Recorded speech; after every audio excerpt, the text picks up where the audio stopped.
Fala, meus amigos, estamos começando aqui mais um vídeo do canal e no vídeo de hoje a gente vai tentar responder essa pergunta gigantesca aí, né, que é o comunismo? E a ideia para esse vídeo surgiu ontem, quando eu vi uma notícia de manhã, né, dizendo que essa pergunta, essa frase foi a frase mais pesquisada no Google no Brasil durante o ano de 2022 inteiro. Então, quer dizer, isso mostra que as pessoas estão aí muito interessadas em procurar saber o que é isso, cada vez mais se informando, né? Ao mesmo tempo em que a gente vê muita bobagem, né? Muita gente escrevendo bobagens nas redes sociais, enfim, e ao mesmo tempo ofendendo as pessoas a partir de premissas ali pouco estudadas. Então é legal a gente tentar aqui ajudar a refletir um pouco isso para poder ampliar os horizontes dessa questão. A gente que é da filosofia, que estuda isso, que está há mais tempo familiarizado com esse assunto, é interessante a gente tentar dar uma contribuição aqui para poder ajudar a ampliar esses horizontes, tá? Então, vamos responder aqui essa pergunta. É evidente que assim, vale dizer também rapidamente o seguinte, que é óbvio que é uma questão gigantesca, né? Envolve aí mais de 170 anos de filosofia, né? Envolve 170 anos de história, né?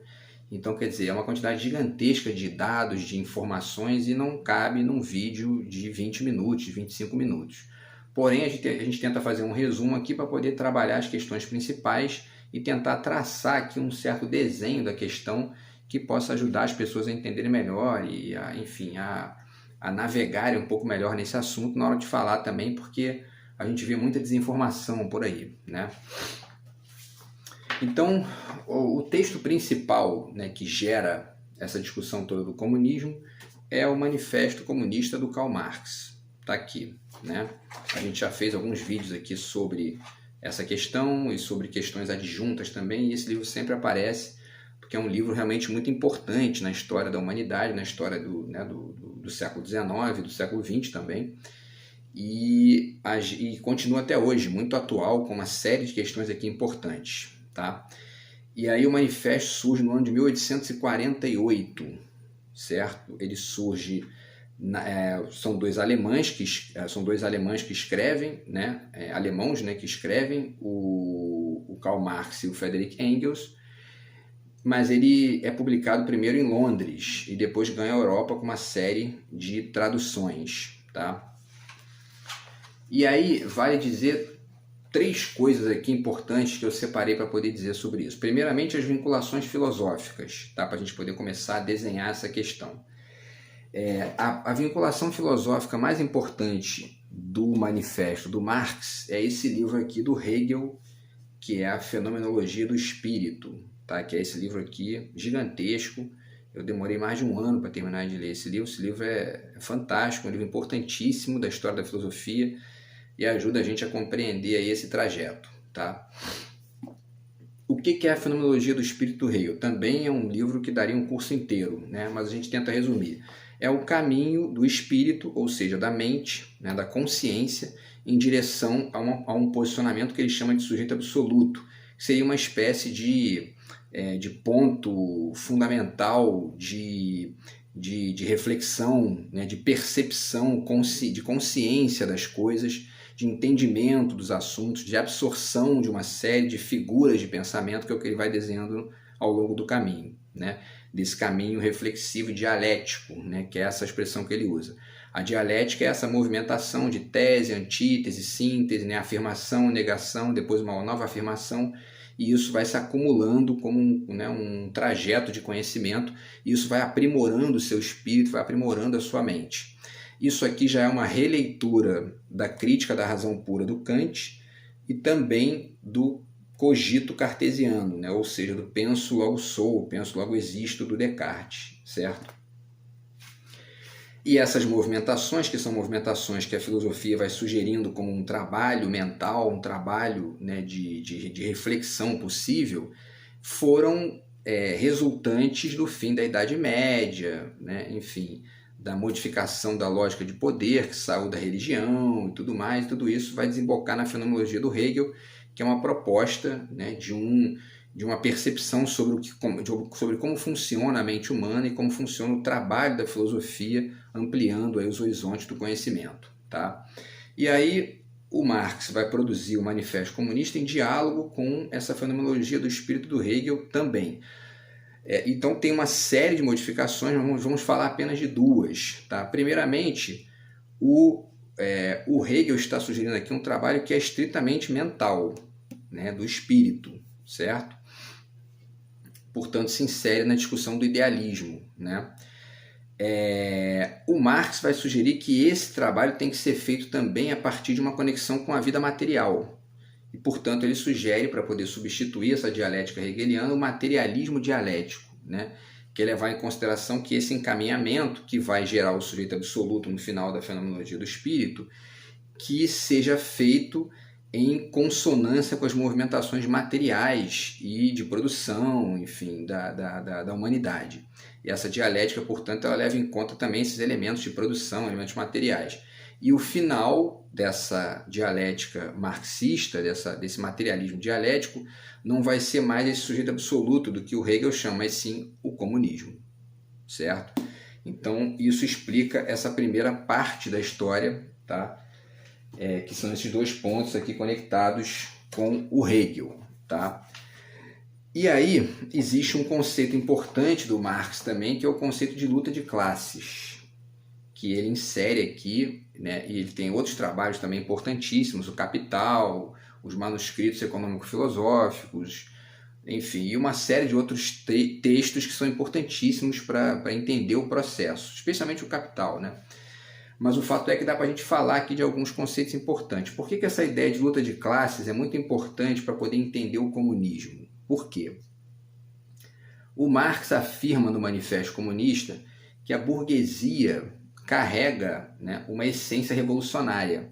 Ela nasce com uma essência revolucionária, ou seja, ela modifica, ela é resultante de modificações oriundas do processo de crise da Idade Média e daquelas relações de poder que existiam na Idade Média, entre o senhor feudal e o vassalo, enfim, os nobres e os plebeus, aquela coisa toda que existia.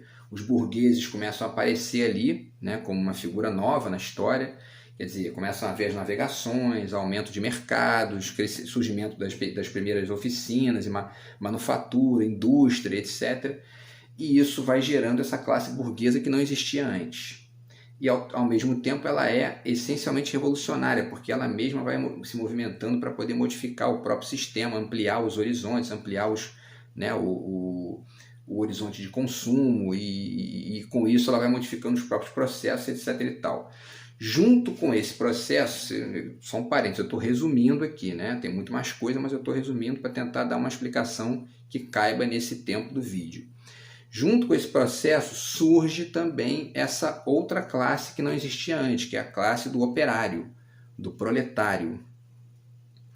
Não é que não houvessem pessoas que trabalhassem para outras pessoas antes, até havia, né? Mas era uma coisa muito ali, no fundo, que havia mesmo era escravidão, eram, enfim, e algumas pessoas que trabalhavam ali em contextos muito específicos. Mas essa figura do operário é uma figura nova, por quê? Porque ela aparece não apenas como uma figura nova, mas também como o oposto do burguês. Ele é exatamente ali a dialética do burguês, né? Ele é a figura histórica que surge como uma espécie de... Não é um vassalo, mas se parece muito, né? Porque ele não tem nenhum meio de produção, então ele vende a força de trabalho dele, né, para compensar essa ausência do meio de produção. E isso acaba gerando novas formas de opressão. Ao mesmo tempo que isso gera oportunidades, de fato, né, gera ali o nascimento de novas formas de convívio social, novas formas de produção, novas formas de trabalho, etc. Mas gera também novas formas de opressão, porque você tem ali, muitas vezes, donos dos meios de produção que são autoritários, são opressores, são violentos, são pessoas, enfim, né, sem menor escrúpulo, e pessoas que colocavam, né, os operários para trabalhar 16 horas por dia, enfim, 7 dias por semana, sem nenhum tipo de controle, nenhum tipo de limitação. E o Marx começou a perceber isso, começou a apontar, isso aí está gerando crises, está gerando reclamações, está gerando, né, uma série de problemas, né? porque ninguém gosta de ser escravizado, essa é a grande verdade, né? Em época nenhuma da história, e naquela época não era diferente. Então essas pessoas que eram, né, obrigadas a trabalhar 16 horas por dia, 14 horas por dia, 7 dias por semana, em locais insalubres, sem nenhum tipo, às vezes alimentação horrível e tudo mais, começaram a reclamar, e começaram a se mobilizar para poder transformar essa reclamação em uma organização que pudesse gerar algum tipo de melhoria para esses problemas, né? E essas movimentações acabaram gerando, né, melhorias. Na Inglaterra, o Marx escreve aqui no manifesto, eu não gravei, hoje eu já citei essa página em outro vídeo aqui do canal, mas tem uma página aqui que ele cita, que ele diz que uma das modificações causadas pelo surgimento do comunismo foi uma lei na Inglaterra que obrigava as empresas a... Quer dizer, que proibia, né, as empresas de obrigarem o sujeito a trabalhar mais de 10 horas por dia. Então isso é, né, é uma conquista da movimentação dos trabalhadores em prol de melhoria de condições de trabalho. Isso é comunismo, né? O Marx está descrevendo isso aqui de maneira bem clara. Então tem muita gente que não compreende, que, né, interpreta de maneira equivocada as coisas sem ler o texto, sem entender o processo histórico, né? E aí, enfim, isso gera essa dialética, né, entre o burguês e o proletário, e essa movimentação vai continuando, é o que ele chama de luta de classes, né? Isso vai ganhando a história, né, vai se ampliando e ao mesmo tempo ganhando novos formatos, né, e vai funcionando, isso em todos os países, porque o comunismo foi avançando em todos os países. E aí você tem a segunda parte que eu acho importante de citar, que é a história, né? A gente tem ali no século XIX a experiência da Comuna de Paris, que eu não vou nem me deter muito nela, porque é uma experiência ali muito, né, que a gente pode falar até em outro vídeo aqui a respeito, mas ela não interessa tanto para a gente aqui hoje. Ela aconteceu de maneira muito esporádica, acabou de forma violenta e tudo mais, foi uma experiência, né, inicial ali, mas a grande experiência de fato histórica, porque aí entra, né, muito se discute sobre a diferença entre o texto do Marx e as experiências históricas que aconteceram e que se auto-intitularam de comunismo, né? A principal dessas experiências foi a Revolução Russa, que deu origem à União Soviética, né? A União das Repúblicas Socialistas Soviéticas, que a gente chamava, né, de URSS. Então, essa Revolução Russa, que se deu em 1917, ela institui um poder proletário a princípio, e aí você tem aquela, né, uma grande guerra interna entre aqueles elementos, ali, aquelas figuras, Trotsky, Lenin e o Stalin vence essa pendenga e institui um Estado soviético, né, bastante poderoso e ao mesmo tempo autoritário também, porque você tem os gulags, né, você tem uma série de movimentações nesse sentido, tão autoritários quanto aqueles burgueses iniciais que obrigavam as pessoas a trabalhar 16 horas por dia. Isso acabou gerando uma série de conflitos ali do ponto de vista de críticos, né, que começaram a apresentar as contradições dessa questão. E aí isso ganha, né, a União Soviética ganha realmente aí um espaço logo depois da Segunda Guerra Mundial, porque ela o principal ator contra o Hitler foi a União Soviética, né? Foi a Rússia, né? Graças aos russos é que realmente a guerra acabou, porque, né, os Estados Unidos entraram no finalzinho da guerra, a guerra já estava, né, os alemães já tinham sido, enfim, derrotados na Rússia, estavam voltando, e morreram mais russos do que judeus na Segunda Guerra Mundial, pelo que se tem informação. Então, quer dizer, isso gerou também uma importância muito grande para a Rússia, e ela ganhou espaço de negociação quando acabou a guerra, e o mundo foi dividido ali basicamente em duas instâncias, né? As influências, os países influenciados pelos Estados Unidos, então a América do Sul, a América Latina e a Europa Ocidental, e parte da Ásia, né? O Vietnã teve aquele problema com os Estados Unidos, enfim, né? A Coreia do Sul também, Coreia do Norte, Coreia do Sul. E, por outro lado, o leste da Europa fica, e a parte também que é o norte do Oriente Médio, aqueles países que a gente conhece hoje, né, pelo nome de Azerbaijão, Turcomenistão, Quirguistão, que são países que têm maioria árabe, né, mas que passaram a ser colônias da União Soviética, estados mesmo da União Soviética, né? Então o mundo ficou dividido e essa experiência da União Soviética passou a figurar como a principal experiência comunista da história. Junto com essa experiência, temos a experiência chinesa também, né? A Revolução Cultural, Mao Tse-tung, e a China é uma experiência um pouco diferente, né? Ainda que também tenha dado problemas. Todas essas experiências deram problemas, né? Tanto as experiências capitalistas, que geraram, por exemplo, escravidão, que geraram, né, a opressão dos donos dos meios de produção naquele início da burguesia, como as experiências comunistas, né, mais de Estado mesmo, da União Soviética, da China e de outros países, como, por exemplo, a Coreia do Norte. Cuba eu classifico como um caso à parte. Do meu ponto de vista, Cuba não se insere no mesmo exemplo da União Soviética, nem da Coreia do Norte, da China, especialmente porque a Rússia e a China adotaram uma perspectiva imperialista, né? E Cuba, na verdade, o que Cuba fez foi se defender, porque Cuba vivia sob uma ditadura do Fulgêncio Batista, né? A gente já falou sobre isso também em outros vídeos, e fez uma revolução para tentar se livrar, né, do imperialismo nos Estados Unidos. Então, quer dizer, uma experiência um pouco diferente. Aí investiu em educação, saúde, quer dizer, é bastante diferente da experiência russa, que investiu em arma nuclear, investiu em corrida espacial, enfim, né? Tudo isso que a gente já conhece. Mas é importante situar isso por quê? Porque existem os dois extremos. E os dois extremos são realmente reprováveis, né? Tanto o extremo comunista, que acaba gerando um Estado autoritário e que impede a liberdade dos indivíduos, né?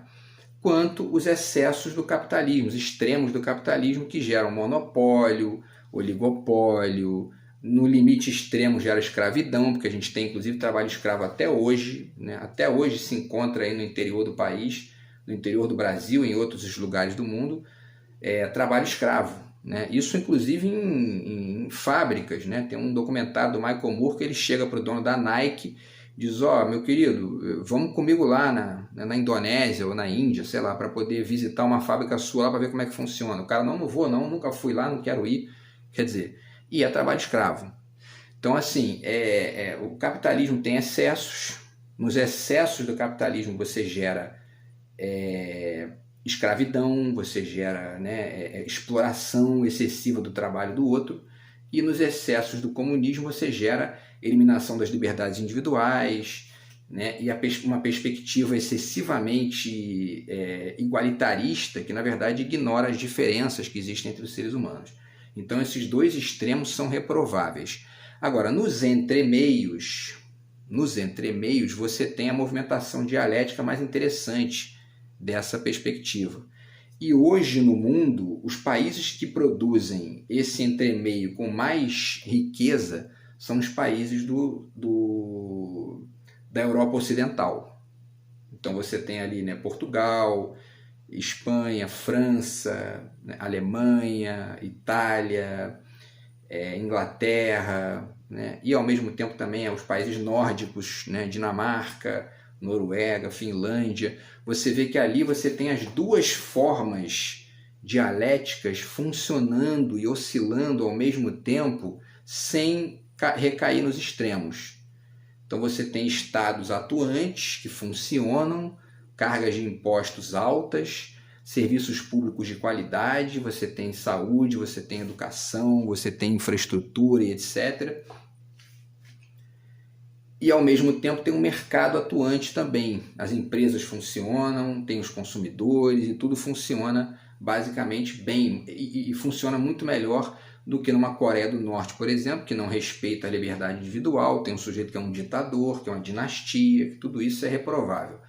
E também não funciona como os Estados Unidos, onde, né, não existem direitos trabalhistas, as pessoas não têm férias direito, né? Isso aí o próprio Michael Moore, num documentário que é interessante, está no YouTube aqui, chama-se O Invasor Americano, ele descreve isso, ele vai na Europa, conhece, né, os direitos trabalhistas na Europa e fica impressionado com a existência do 13º, por exemplo, né?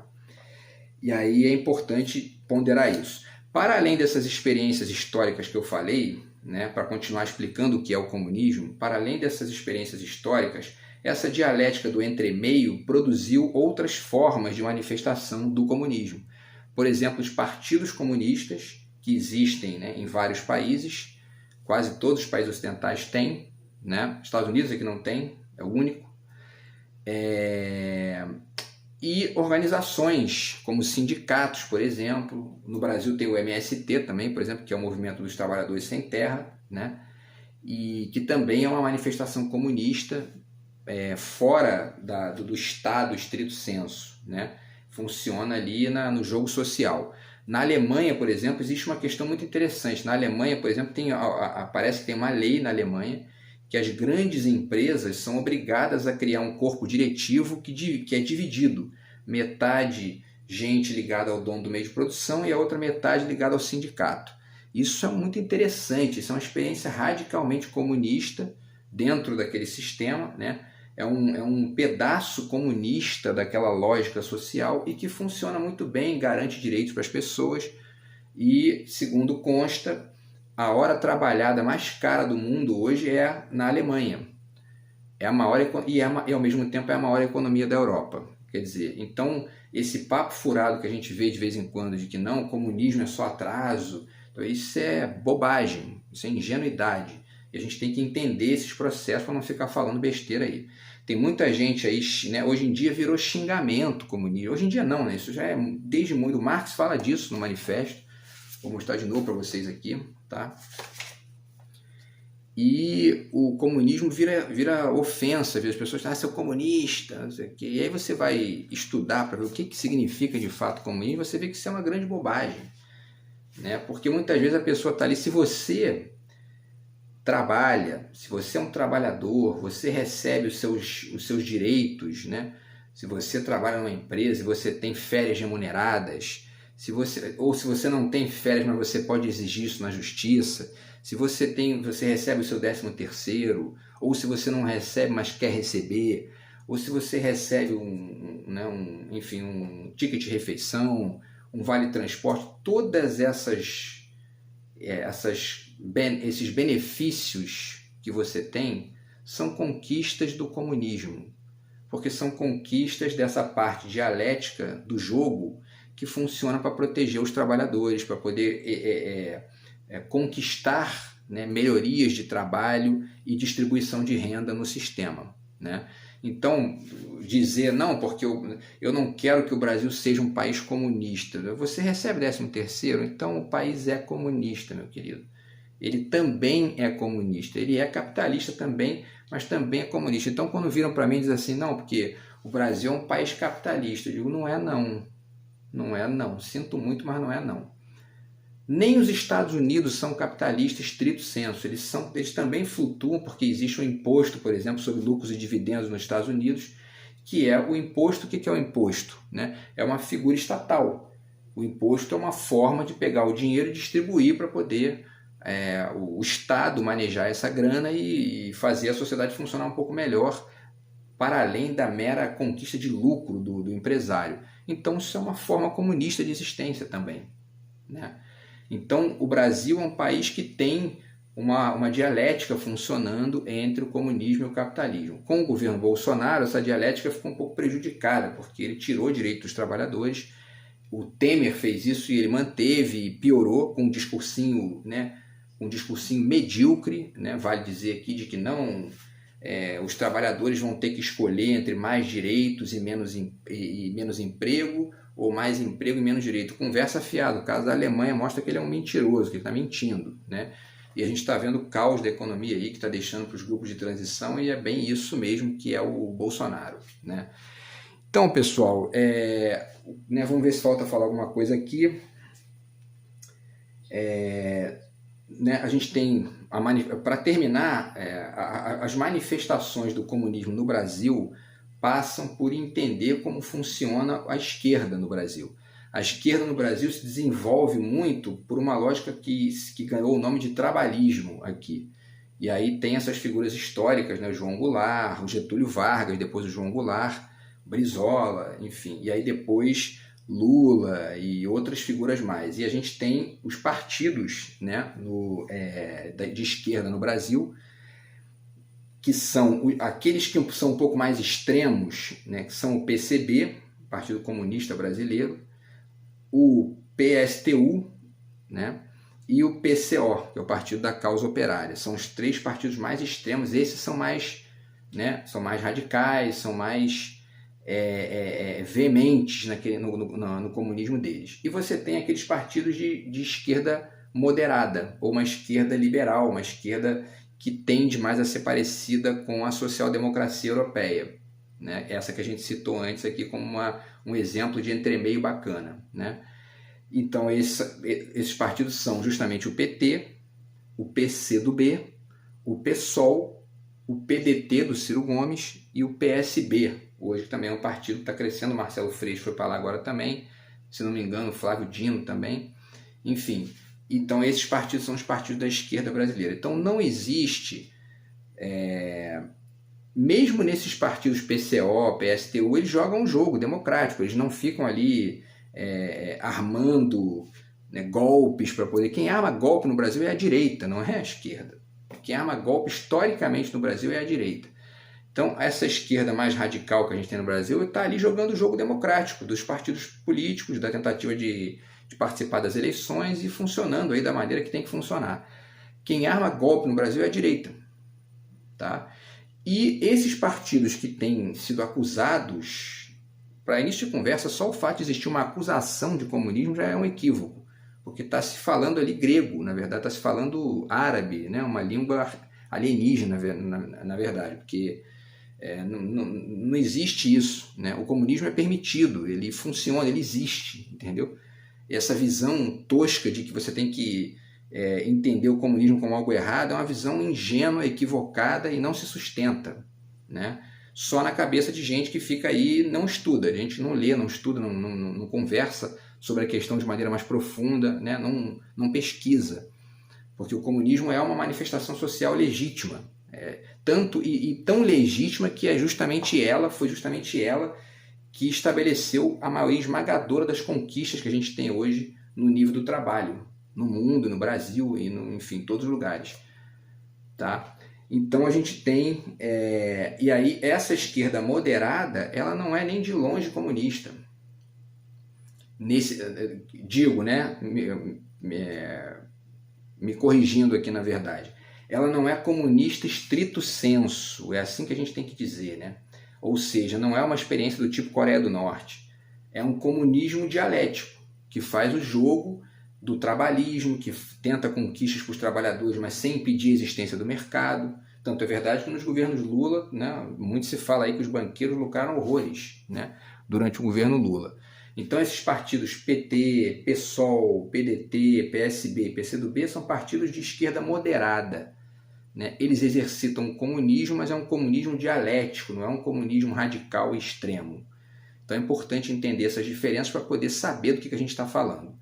Beleza, pessoal? Então tem mais coisa para dizer a respeito, obviamente tem outros autores que eu podia citar aqui também, mas o fato é que essa é uma forma de tentar responder essa questão aqui e ajudar esse debate a ficar mais aclarado, aqui ficar mais profundo, mais amplo e a gente poder, enfim, transitar melhor nesse tema.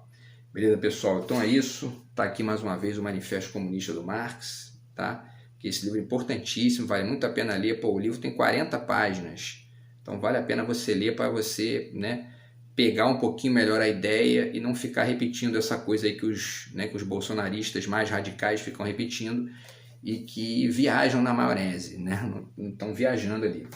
Beleza, pessoal? Então é isso, a gente se vê no próximo vídeo. Grande abraço, até a próxima e valeu!